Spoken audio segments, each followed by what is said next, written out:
ca gipfungu cose bwa bwoba y'amakenga byose biraheze numva ubu uye nta kintu kimwe kimpagarika kuja kubibwira umuryango kuja gusezera wa muntu kuja guhagarika hari urumva segumi yari mu Butaliyani guheba n'akazi nagira ntangure ngo ngeze mu Butaliyani byose nkumva ni ibintu bito atakintu kimpagarika ndumva rero ndaja kumusezera bwa bundi ndatahuye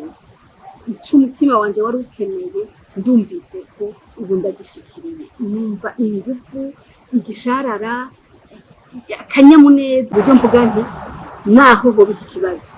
kiriya twayaze n'umukama kiriya gihe sindagikekeranye rero niho nca mvuga nti iyo numvise umuntu avuze ko atarabona neza umuhamagaro ko atarumva ntekana umunsi wawe nturashika niwumva iki wawe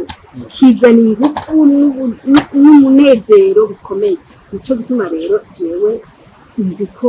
no mu kuja kwihebera Imana ugenda ko wakunze kandi wumva ko wakunze ego hanyuma jewe nta kwiniga nigeze numva kuko harimwo umwidegenzo w'urukundo rw'Imana iryo teka ry'ugukundana na nyene byose nukuri ubyita ukunde no kutabimenya ego muri karakwihweza arashaka kubona yuko kakanyamuneza wa mwidegenzo bavuga biraboneka ariko uno munsi biragoye yuko rwaruka wicara kugira ngo rutahure mbega noja ngacanira kumva ugasanga hariho nabo usanga badafashe uwo mwanya bavuze yuko unamaze n'imyaka na 30 kumva uramaze guherekeza n'urundi rwaruka mbega nibiki rwaruka wari we wese ashobora kwifatikiza kugira ngo avuga ati ndiko ndatahura neza umuhamagaro wanje habo wo kwihebera Imana canke ego Yezu niwe hamwe mu nkuru nziza wa muntu yakiri muto wa musore yaja kumubaza yamubajije ati nokora iki untorana ubwami bw'Imana bazi ko yabanje kumubarira ati gendera amabwirizwa kumbure ijambo ubu dutinya kumva umenga ryoba riremereye ariko ririmo ikintu ciza cyane cyuko ni bijya twita amabwirizwa umuntu akuyemo iryo jambo kumbure umuntu ushobora kuremereza akaryumvamo impanuro Imana iha abantu kugira ngo babe muri byiza kugira ngo birinde icobagirira nabi umuntu rero iyo ubwa mbere ikintu kimufasha kwegera ishaka ry'Imana n'umugambi w'Imana n'ineza yiwe mbere n'ibyo bindi tubanje kubireka umugambi w'Imana no gushaka kwayo ni neza y'umuntu Imana ishaka komererwa neza ishaka miteka ishaka nukuri nduwo ntegerezwa kuba rero novuga nti impanuro ya mbere niyo yo kugerageza kuraba zijya mpanuro zituma umuntu akunda iciza akirinda ikibi akirinda ikimwonona n'icononera abandi iyo rero utanguye kuja muri iyo nyifato nziza biroroha ko n'ubwenge n'umutima bigenda novuga ntibirahengamira heza nyene bigatuma ushobora kumva mu mutima wawe ibyifuzo byiza kuko papa niwe yabivuze mu ijambo yashikirije ry'uno munsi avuga ati hari aho womenga kwumvira umuhamagaro w'Imana ni kuja kumva ijwi rivuye kure rije kukuremera ati ahubwo ni kumviriza bya byifuzo byiza biri mu mutima wawe rero iyo umuntu atanguye amenye kwiyumviriza byiyumviro byiza hanyuma akabigaburira akagerageza kubigaburira no kuvuga gushira mu ngiro buhoro buhoro icyo ubona gishikiriwe icyo ubona kiramukiwe hari ibintu usanga akunda kuririmba akunda kuramutsa abagenzi akunda gusuhuza abagwayi akunda kuraba abatama n'abatamakazi akunda gukora ibikorwa byiza no guserura imvuze kuririmba mugabo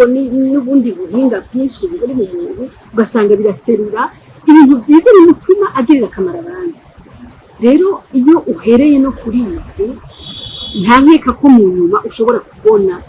aho biriko birakwerekeza ukabona uti jewe bwa bundi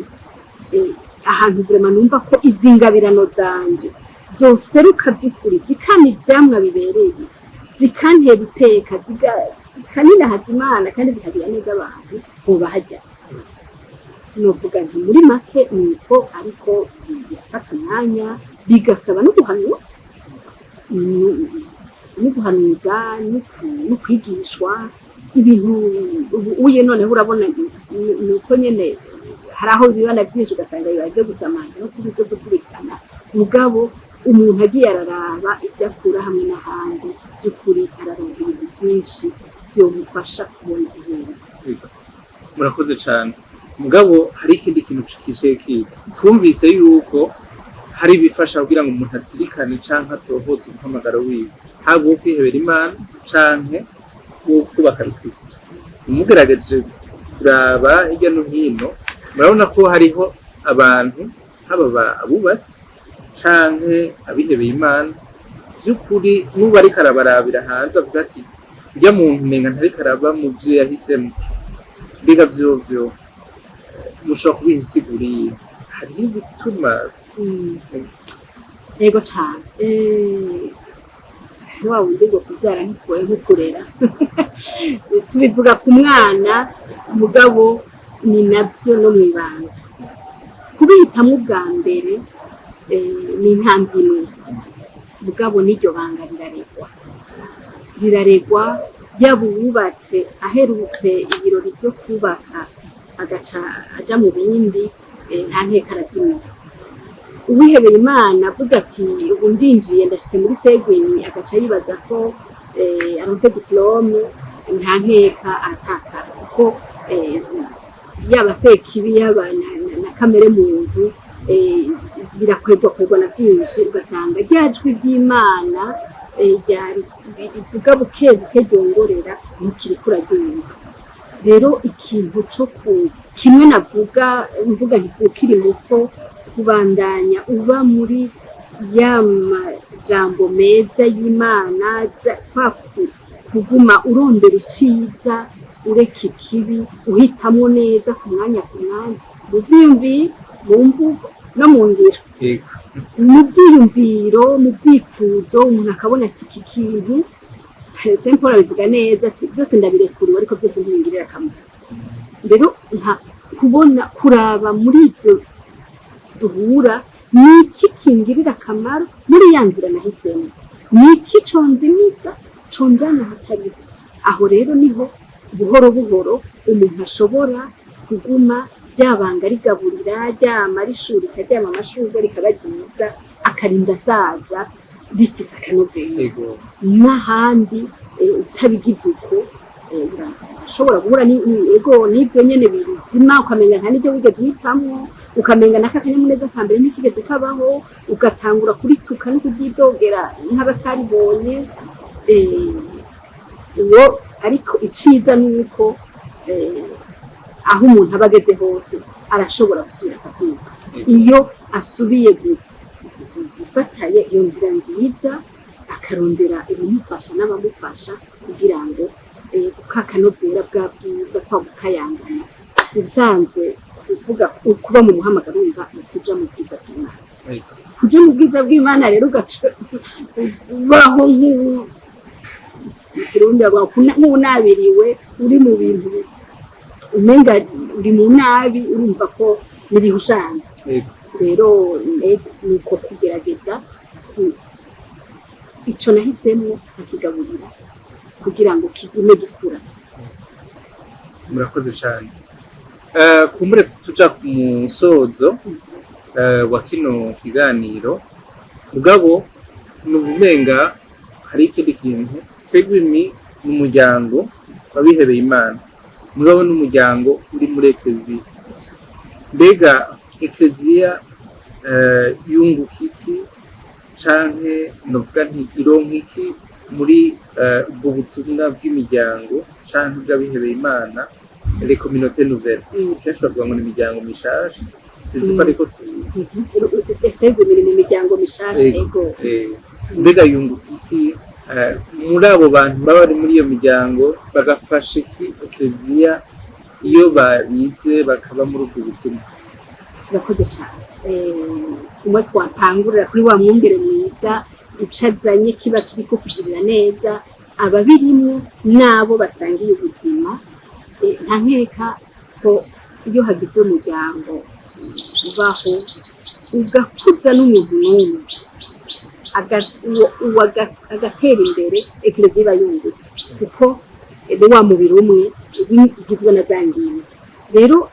abo basanzwe abo nyine bari no muri segwini ubwabo bateye imbere bagatera imbere bagakura bagamiteranda, ubwa mbere nabo bana b'ekleziya baba bakuze aho ibihejeje gutera. Iyo naho nk'uko bivuga ngo bica bikurikira baciye bakera ubutumwa bakanezerwa nabo n'uko ibyo bafise baja kubitanga mw'isi no muri ekleziya, ni bwa butumwa nyene buba buriko buraranguka. Umuryango ukaba uriko urama ivyo wategerezwa kwama, kwa gushingira intahe ya nkuru nziza, kwa kunywanisha abantu hagati yabo, kwa kunywanisha abantu n'Imana. Nibwo butumwa bwa ekleziya, nibwo tubamwo. Novuga ngo nta n'igishasha kiba kibaye atari uko nyene ya mashurwe menshi umutima mweranda z'imitima y'abantu agira ati wowe uzokurira neza muri segwini, wowe uzokurira neza muri uriya muryango wundi, ugasanga twese turiko dusenyera ku mugozi umwe dukuza ca gihugu c'Imana kimwe. Urakoze cane. Hanyuma turumvise byinshi kuri segwini, turumvise byinshi kuvyerekeye itorwa n'ihamagakwa, turumvise kandi waducishirije ko ukoresheje novuga nti intahe yiwawe kuvyo wewe wabayemwo kandi umazemwo imyaka 30 waherekeje urwaruka rutari ruke ubutumwa kugwaruka. Mbega akamaro canke ineza yo gufata umwanya mwiza wo gutahura ihamagarwa ry'umuntu nirihe? Yego cane. Urakoze. Jewe navuga nti ineza ya mbere ni yo kugira ngo umuntu amererwe neza. Twese twavutse, umuntu wese aripfuza kuhigwa, kugira amahoro, kugira akanyamuneza, iteka n'itekane. Ivyo rero ni ukuri nta handi biva atari uko ibyo nuvuga ngo indoto y'ibyifuzo vyiza Imana yashize mu mutima wawe biranguka. Rero ikintu novuga ca mbere ni uko umuntu wese yozirikana ko ubuzima yabuhawe, ubuzima yarabuhawe, yabuhawe bivuye ku Mana mu kumurema, kandi umurema ibufitiye umugambi. Iyo rero tutemeye kuyagana nyine kuduha ubuzima ngo tugerageze kurondera kuba muri iyo ntumbero, novuga ngo tuba turiko turanyuruza itunga Imana yaduhaye. Ariko kandi iryo si itunga ry'abandi, ni kwinyaga twebwe ubuhigwe, ni kwinyaga twebwe ubuhigwe. Urumva rero nkavuga nti umuntu yozirikana ko yahawe ubuzima kandi hari ico yabuherewe, akagerageza kububahiriza, kububamwo muri iryo teka n'itekane, bituma we nyene amererwa neza, ariko kandi agirira akamaro abandi. Mpereza aho natanguye mvuga nti Yezu niwe mwungere mwiza, yitwararika ubusho bwiwe, ariko ni umwungere mwiza kandi ni kuri uko kuntu atasha Yezu byose ashatse yavyikorera, ibintu byose bikora kandi akavuga rimwe bikabirarangutse. Mugabo yarashimye kubicisha ku bantu, uko kubicisha ku bantu bigirira neza nyene kubikora, bikamutera iteka. Mpora ntangara iyo abantu bariko baragushimira ibintu warungikanye watumwe n'Imana, ukavuga ijambo rikagirira akamaro umuntu, mugabo kugushimira ukamenga ni wowe wabikoze. Mbaye Petero ati ko muturaba nk'uko umenga nitwe twakijije uyu muntu. Rero ubwo bwiza bwa Yezu, ubwo bwiza bw'uwo mwungere mwiza ashaka gukora ibintu aciye ku bantu burakeneye, ariko ubwiza bwacu natwe ni ukuvuga ko natwe twemera kubyakira, twemera kwakira ubwo butumwa. Urumva rero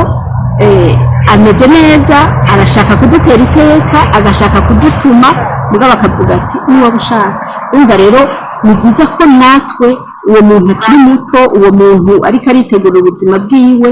azirikana nyene kumuha ubuzima, icyo ashaka kumutuma kugira ngo agishikirize. Uwatanguje Segwini niwe atubwira ijambo rikomeye muri gusozera ubuzima bwiwe, iragiye adusigaranye, niwe atubwira ati uragaba isi n'ekleziya ntibaze babure icyo Imana yateguye kubaha iguciye. Urumva rero birakeneye cyane ko twumviriza icyo kintu Imana ishaka kugira ngo ndagishikirize abo yagiteguriye. Jewe numva biryoshe, numva ari ibintu nkoramutima, ni ibintu nkoramutima, kandi numva twari kuyaga byinshi, ahubwo twari kurondera n'ubundi mwanya, kuko hariyo byinshi twari kwiga, ariko umwanya ntutubere umugenzi. Bakunzi ba Axia Vibes TV, dukundire dushimire umuvukanyi Bernadette, ndayishimiye kuri kino kiyago, wakoze cyane. Yego, namwe mwariko murakurikira kino kiganiro, turabashimiye. Turashobora kubasaba rero yuko mwubandanya mubisangiza abandi, mubandanya mutubwira ibyo mwifuza, mukatubwira n'abandi twokwegera kugira ngo basangize ibi biganiro. Yabivuze neza mu gusozera ati uragaba, kugira ngo ico kintu Imana ishaka ko ishikiriza aba. Yego, iguciyeko kumure iri jambo umuvukanya dushikirije yashobora kugirira akamaro umuntu. Rero nawe ni woba novuga ikiraro cyangwa ukaba igikoresho kugira ngo iki kiganiro gishobore gushikira abandi. Tukaba tubashimiriye kubona mwadusize abiri, tuzosubira mu bindi biganiro naho gutaha. Murakoze. Rero murakoze, tuzosubira. Yego, namwe kandi Imana ibananye bakomeza mu twese. Yego.